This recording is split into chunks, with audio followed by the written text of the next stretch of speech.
Assalamualaikum warahmatullahi ta'ala wabarakatuh. Apa khabar murid-murid sekalian?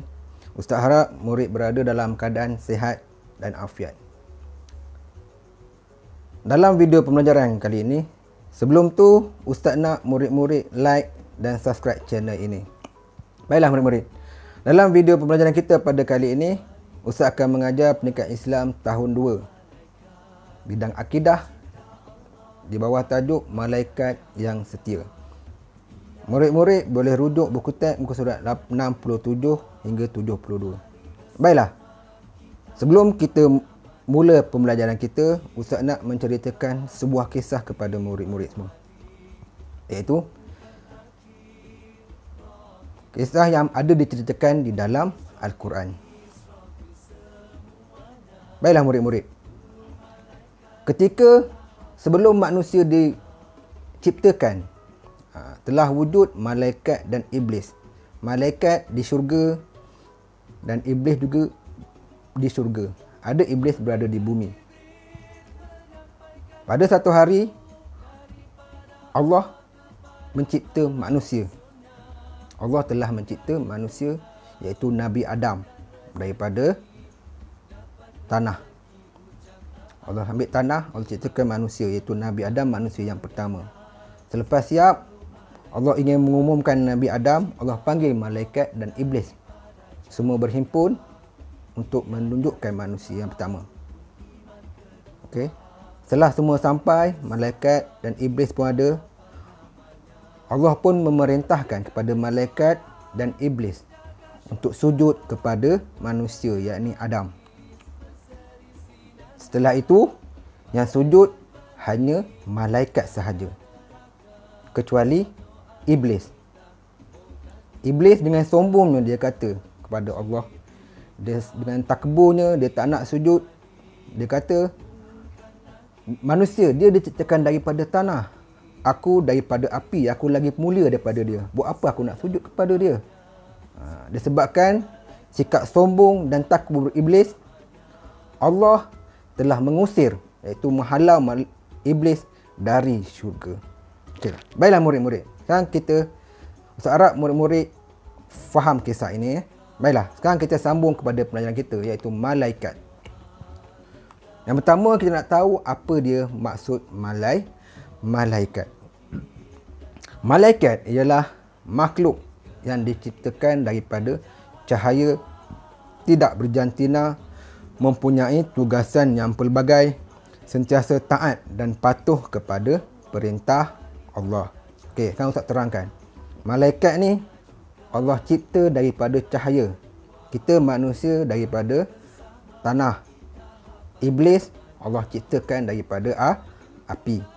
Okey. Malaikat ni tidak berjantina. Maknanya dia tiada lelaki, malaikat tiada perempuan. Dia satu tu je. Okey. Mempunyai tugasan yang pelbagai. Allah telah memerintahkan manusia melakukan kerja yang telah ditetapkan oleh Allah Subhanahu Wa Taala. Nanti kita akan belajar. Malaikat sentiasa taat dan patuh. Dia sekali Allah beri arahan, perintah, dia akan terus buat. Contoh tadi yang Ustaz ceritakan tadi. Allah beritahu sujud kepada manusia, malaikat terus sujud. Maknanya dia taat. Walaupun dia tahu manusia ni akan melakukan kerosakan. Dia tahu manusia ni ada kelemahan, tapi disebabkan perintah Allah, dia sujud. Baiklah, sekarang kita sambung kepada dalil. Apa dalil yang menunjukkan kita mesti beriman kepada, kita mesti percaya kepada malaikat? A'udzubillahi minasyaitonirrajim. Kullun amana billahi wa malaikatihi wa kutubihi wa rusulihi. Daripada surah Al-Baqarah ayat 185. Yang bermaksud semuanya beriman kepada Allah, malaikat-malaikatnya dan kitab-kitabnya dan para rasulnya. Baiklah murid-murid, apa dia hukum kita beriman kepada malaikat? Hukum kita beriman kepada malaikat ialah wajib. Kita wajib percaya malaikat itu ada, walaupun kita tak pernah nampak dia. Tapi kita yakin dalam hati malaikat itu wujud. Baiklah, Seterusnya, sekarang Ustaz akan sambung kepada nama malaikat dan apa yang tugas-tugasan dia yang kita tahu, yang kita wajib tahu. Baiklah. Malaikat merujuk kepada buku teks. Tugasan malaikat dalam buku teks ada 10. Ada 10. Okey, baiklah. Yang pertama iaitu malaikat Jibril. Malaikat Jibril. Apa tugasan malaikat Jibril? Tugasan malaikat Jibril adalah menyampaikan wahyu. Apa itu wahyu? Kalau kita nak tahu, wahyu secara umumnya ialah yang Allah sampaikan melalui malaikat dan sampai kepada Nabi. Bila sampai kepada Nabi, ia menjadi Al-Quran. Sebab Nabi bila sampai wahyu melalui Jibril, pernah sahabat tanya, bagaimana wahyu datang kepadamu, wahai Nabi Muhammad? Nabi pun menceritakan, wahyu bila sampai kepada aku kadang-kadang dalam bunyi loceng. Kemudian loceng hilang. Bila aku sedar, aku tahu apa yang wahyu itu sampai kepada aku.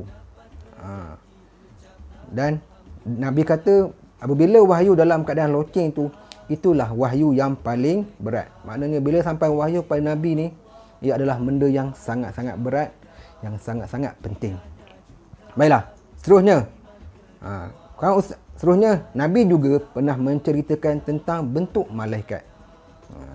Ada sahabat Nabi sahabat Nabi radhiyallahu anhu, Abdullah bin Mas'ud radhiyallahu anhu, dia pernah meriwayatkan Nabi Muhammad sallallahu alaihi wasallam pernah bercerita kat dia.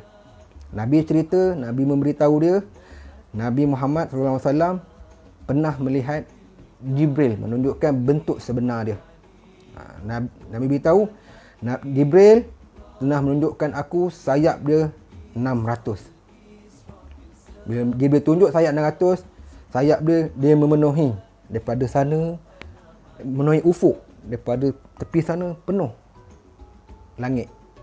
Langit tu daripada hujung ke hujung penuh dengan sayap Jibril sahaja. Subhanallah. Besar sungguh. Tak boleh kita bayangkan betapa hebatnya makhluk Allah yang bernama malaikat ini. Baiklah.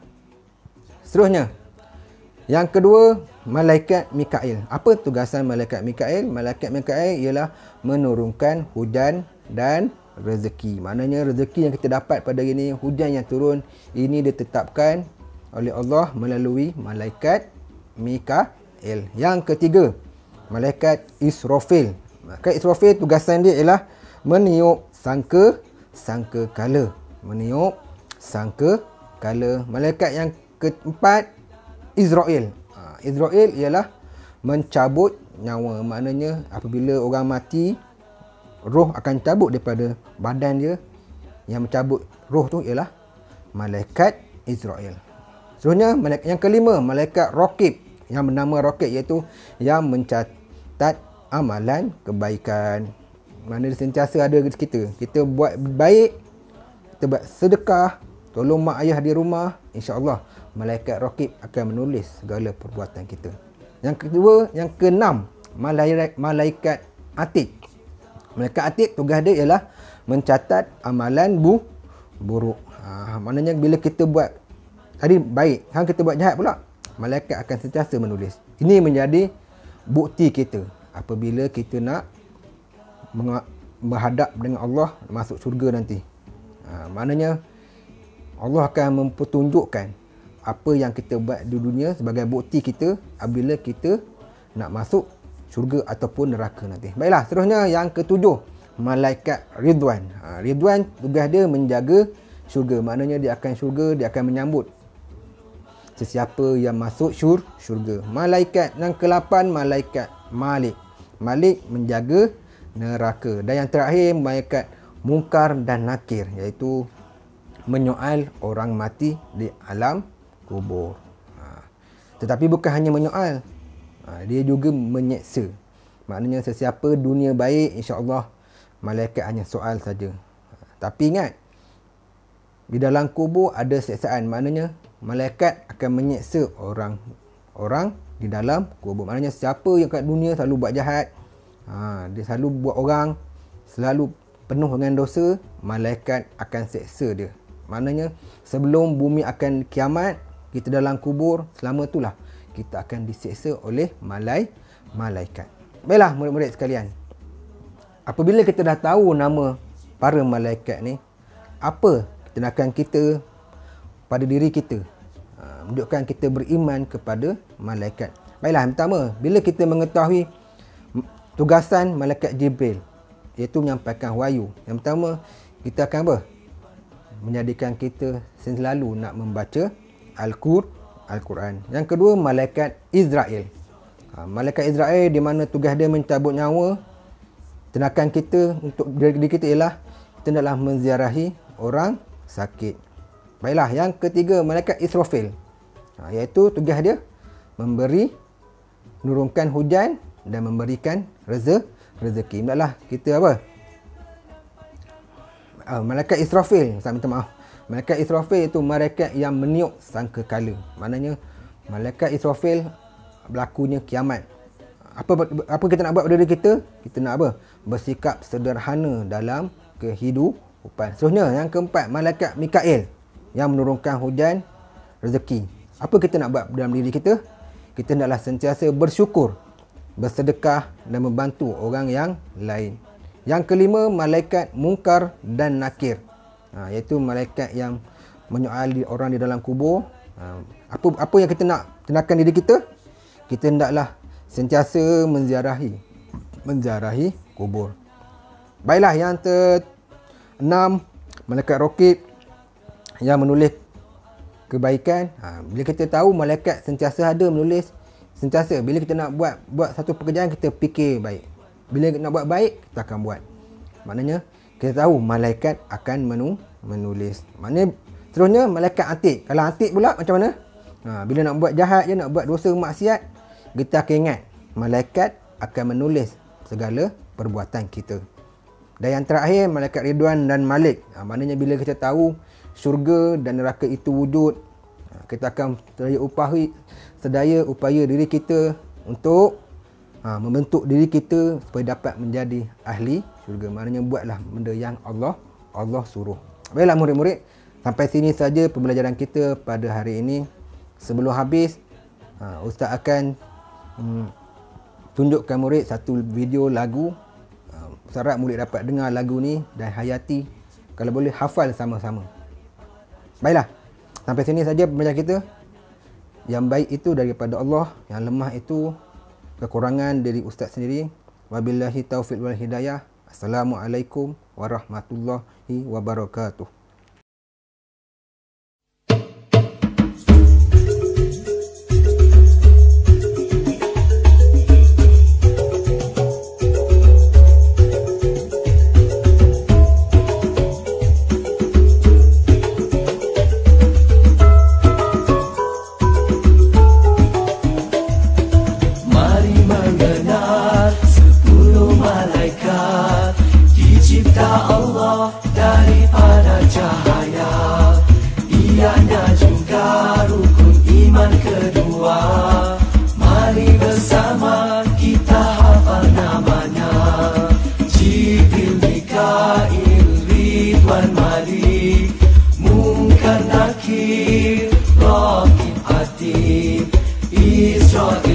Israfil semuanya, 10 malaikat kita hafal namanya.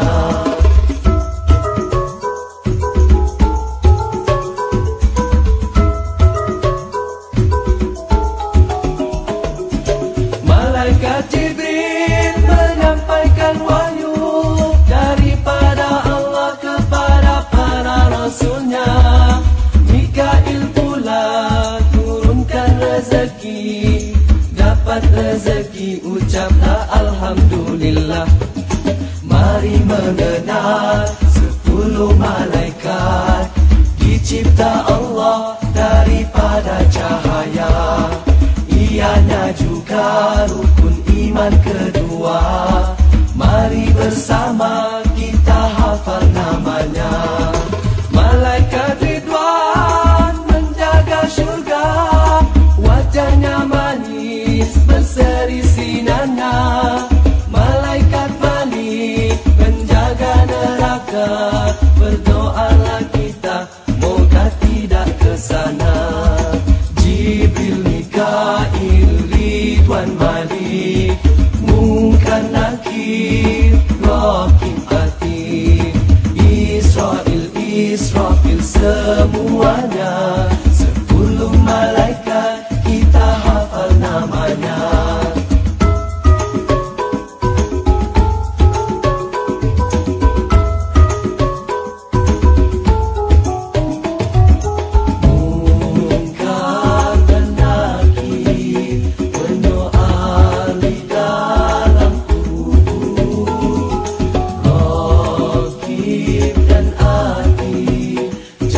Kebaikan dan kejahatan, mari mengenal 10 malaikat dicipta Allah daripada cahaya. Ianya juga rukun iman kedua, mari bersama kita hafal namanya. Israil pula mencabut nyawa, moga kita mati dalam husnul khatimah. Israfil pula meniup sangkakala, itulah tanda dunia kiamat akhirnya. Jibril, Mikail, Ridwan, Malik, Munkar, Nakir, Raqib, Atid, Israil, Israfil, semuanya 10 malaikat kita hafal namanya. Mari mengenal 10 malaikat dicipta Allah daripada cahaya. Ianya juga